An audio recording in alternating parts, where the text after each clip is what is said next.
স্বাগত জানাচ্ছি যমুনা টেলিভিশনের নিয়মিত আয়োজন প্রবাসী বাংলাদেশে বিশ্বের বিভিন্ন প্রান্তে থাকা প্রবাসীদের খবরাখবর নিয়ে আপনাদের সাথে আছি আমি দেবাশিস রঞ্জন সরকার। জার্মানিতে যথাযথ মর্যাদায় পালিত হয়েছে জাতির পিতা বঙ্গবন্ধু শেখ মুজিবুর রহমানের 48তম শাহাদত বার্ষিকী ও জাতীয় শোক দিবস। দেশটিতে অবস্থিত বাংলাদেশ দূতাবাসের উদ্যোগে দিনব্যাপী ছিল নানা কর্মসূচি। আয়োজনে বঙ্গবন্ধুর সংগ্রামী জীবন ও দেশের স্বাধীনতায় তার অবদান তুলে ধরেন অতিথিরা। জার্মানি থেকে সহকর্মী সামিরা সেতুর প্রতিবেদনে বিস্তারিত। জাতীয় শোক দিবসে বঙ্গবন্ধু শেখ মুজিবুর রহমানকে শ্রদ্ধা জানাতে প্রবাসেও থাকে নানা কর্মসূচি। বিভিন্ন দেশে বসবাসরত বাংলাদেশিরাও শ্রদ্ধাভরে স্মরণ করেন বাঙালির মুক্তির মহানায়ককে। দিনব্যাপী কর্মসূচির মধ্য দিয়ে জার্মানিতেও জাতীয় শোক দিবস পালন করেছে বাংলাদেশ দূতাবাস। জাতীয় সঙ্গীতের মাধ্যমে শুরু হয় আয়োজন। এরপর বঙ্গবন্ধু ও 15ই আগস্ট নিহত সকলের স্মরণে পালন করা হয় নীরবতা। বঙ্গবন্ধুর কর্মময় জীবনী ও তার সংগ্রামের দিনগুলো নিয়ে আলোচনা হয়। অংশ নেন রাষ্ট্রদূত মোহাম্মদ মোশাররফ হোসেন ভূঁইয়া এবং দূতাবাসের অন্যান্য কর্মকর্তা কর্মচারীরা। বঙ্গবন্ধুর অনুসারী তাদের কোনো উপায় ছিল না, তারা মুখ বুজে রয়েছে, কষ্ট করেছে, নিজের মধ্যে আল্লাহর কাছে দোয়া করেছে। সৌভাগ্যক্রমে ওনার দুই কন্যাকে আল্লাহ বাঁচিয়ে রেখেছেন, তারা জার্মানিতে অবস্থান করেছিলেন। আলোচনা সভায় আরও ছিলেন জার্মান আওয়ামী লীগের সভাপতি মিজানুর হক খান, সাধারণ সম্পাদক মোবারক আলী ভূঁইয়া বকুল, প্রফেসর ডক্টর হাল্ট মুন্ড বেয়ারভলফ, নূরজাহান খান নুরি, প্রফেসর ডক্টর গোলাম আবু জাকারিয়া সহ অনেকে। বাঙালি হিসেবে পরিচয় দিতে পারতেছি, সেটাই আজকে আমাদের বঙ্গবন্ধু শেখ মুজিবুর রহমান সাহেবের জন্য। এখানে যারা আছেন সবাই জানেন বঙ্গবন্ধুর আন্দোলন, বঙ্গবন্ধুর বাংলাদেশ তৈরি করা, বাংলাদেশের মানচিত্র, বাংলাদেশের সার্বভৌমত্ব বাংলাদেশ তৈরি করে দিয়ে গেছেন। কিন্তু আমরা দুর্ভাগ্য জাতি, আমরা বঙ্গবন্ধুকে রাখতে পারিনি, আমরা মেরে ফেলছি। যারা বঙ্গবন্ধুকে সেদিন গালি দিয়েছিল, যারা সেই বনের রাষ্ট্রদূতের বাসার সামনে যারা মিছিল করেছিল, তাদের অনেকে এখন জার্মানিতে থাকে, তারা অনেকেই দাওয়াত পায় এখন দূতাবাসের বিভিন্ন অনুষ্ঠানগুলোতে। এই ষড়যন্ত্র করেছিল যে নেত্রীকে আপনারা জানেন 21 বার হত্যার চেষ্টা করেছে, সেই চেষ্টাটা তারা অব্যাহত রেখেছে। এ সময় বক্তারা বঙ্গবন্ধুর আদর্শ বাস্তবায়নে শেখ হাসিনার নেতৃত্বের বিকল্প নেই বলে উল্লেখ করেন। বাংলাদেশ এবং জার্মানি। সামিরা সেতু, যমুনা নিউজ, জার্মানি। যথাযোগ্য মর্যাদায় বাংলাদেশ দূতাবাসের উদ্যোগে ফ্রান্সে জাতীয় শোক দিবস পালিত হয়েছে। প্যারিসে বাংলাদেশ দূতাবাস প্রাঙ্গণে অনুষ্ঠিত আয়োজনে পরিচালনা করেন দূতাবাসের হেড অব চ্যান্সেরি ওয়ালিদ বিন কাসিম। সভাপতিত্ব করেন ফ্রান্সে বাংলাদেশের রাষ্ট্রদূত খন্দকার এম তালহা। উপস্থিত ছিলেন বাংলাদেশ কমিউনিটির নেতাকর্মীরা।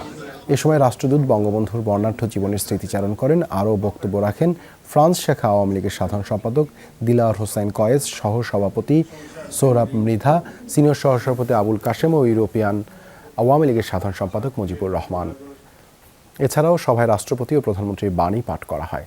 লেবাননে বঙ্গবন্ধু শেখ মুজিবুর রহমানের 48তম শাহাদত বার্ষিকী ও জাতীয় শোক দিবস পালিত হয়েছে। মঙ্গলবার সকালে দূতাবাস প্রাঙ্গণে জাতীয় পতাকা অর্ধনমিত করার মধ্যে দিয়ে শুরু হয় দিনব্যাপী কর্মসূচি। পরে সন্ধ্যায় দিবসটি উপলক্ষে অনুষ্ঠিত আলোচনা সভায় এ সময় দূতাবাসের charge the affairs Mohammad Baqibillah জাতির পিতার প্রতিকৃতিতে পুষ্পস্তবক অর্পণ করেন।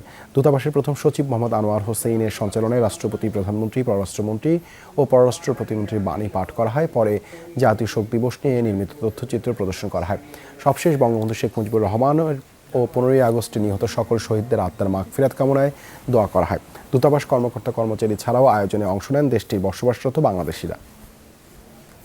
ইতালির মিলানে বিনম্র শ্রদ্ধায় জাতির পিতা বঙ্গবন্ধু শেখ মুজিবুর রহমানের 48তম শাহাদত বার্ষিকী ও জাতীয় শোক দিবস পালন করা হয়েছে। আয়োজনে অংশ নেন বিপুল প্রবাসী বাংলাদেশি।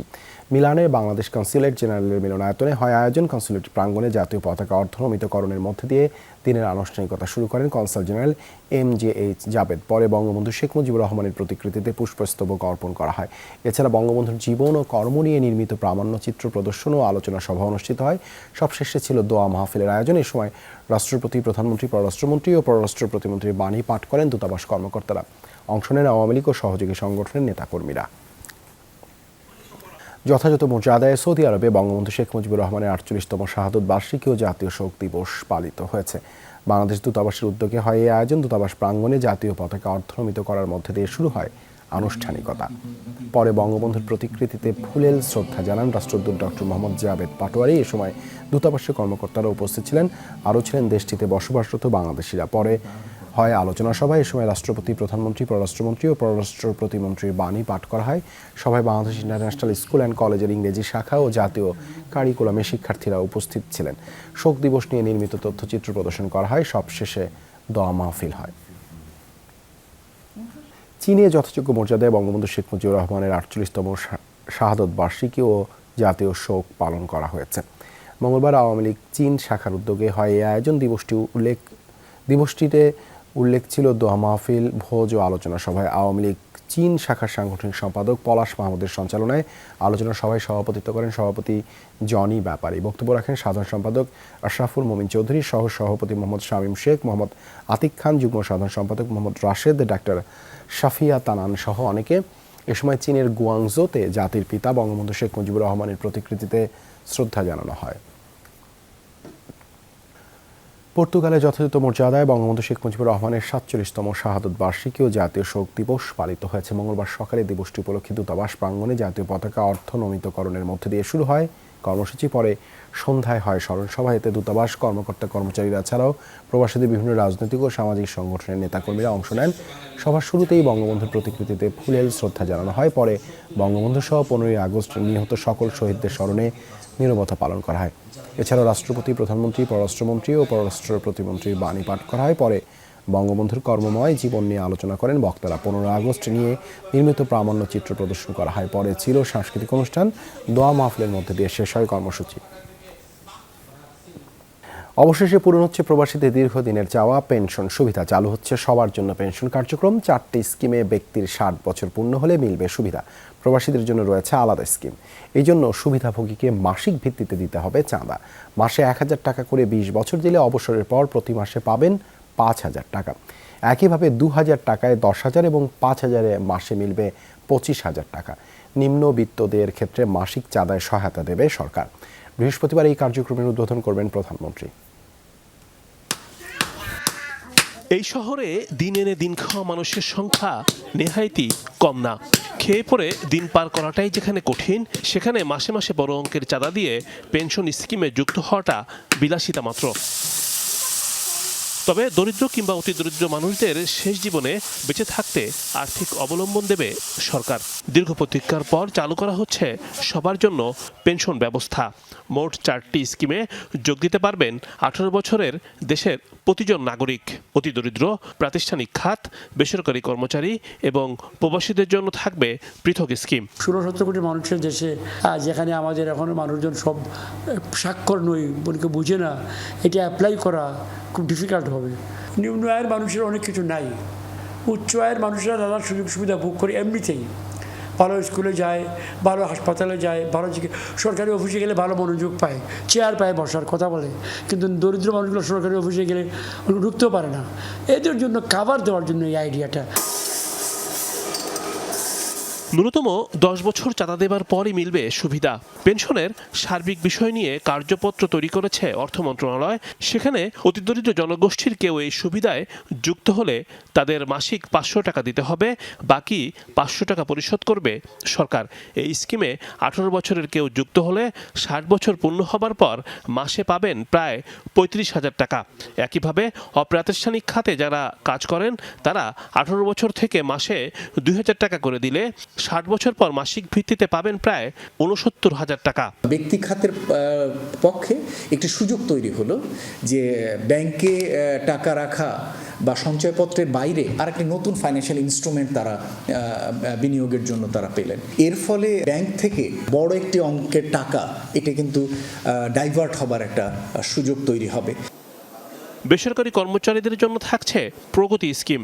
এই স্কিমে যুক্ত হওয়াদের চাঁদার 50% কোম্পানির পরিশোধের সুযোগ রাখা হয়েছে। মাসিক 2 থেকে 5,000 টাকা পর্যন্ত স্কিমে যোগ দেওয়া যাবে। 18 বছর থেকে 42 বছর ধরে চলা স্কিমে 60 বছর পর মাসে পাওয়া যাবে 68,931 টাকা। প্রবাসী স্কিমে 5 থেকে 10,000 টাকা পর্যন্ত জমা রাখা যাবে।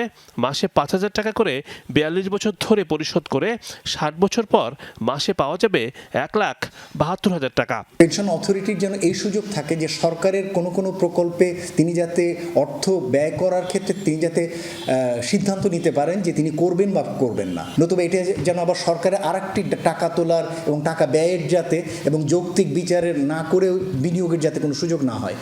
কমপক্ষে 10 বছর চাঁদা দেবার আগেই চাঁদাদাতা মারা গেলে তার জমা করা অর্থ মুনাফাসহ তার নমিনিকে ফেরত দেবে সরকার।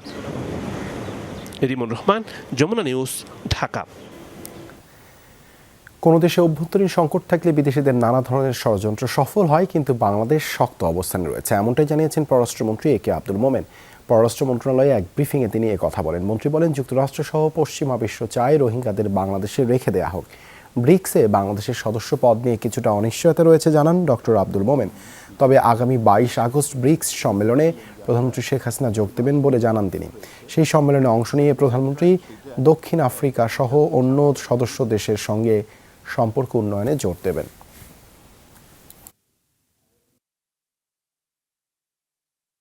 ব্রিক্সের জয়েন্ট সেইটা যাতে ছাড়াও বহু দেশের লোকের সাথে সাক্ষাৎ হবে আফ্রিকান কন্টিনেন্টের, আর ওখানে অনেক সুযোগও আছে।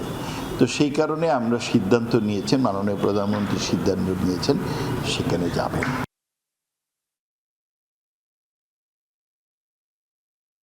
বিনিয়োগ করবে চীন, এক্ষেত্রে মংলা বন্দরের সক্ষমতা বৃদ্ধি সহ নানা ক্ষেত্রে সহায়তা দেবার বিষয়ে আশ্বাস দিয়েছেন দেশটির রাষ্ট্রদূত ইয়াও। পরিকল্পনা মন্ত্রীর সঙ্গে সাক্ষাৎ শেষে চীনা রাষ্ট্রদূত এমন আগ্রহের কথা তুলে ধরেন।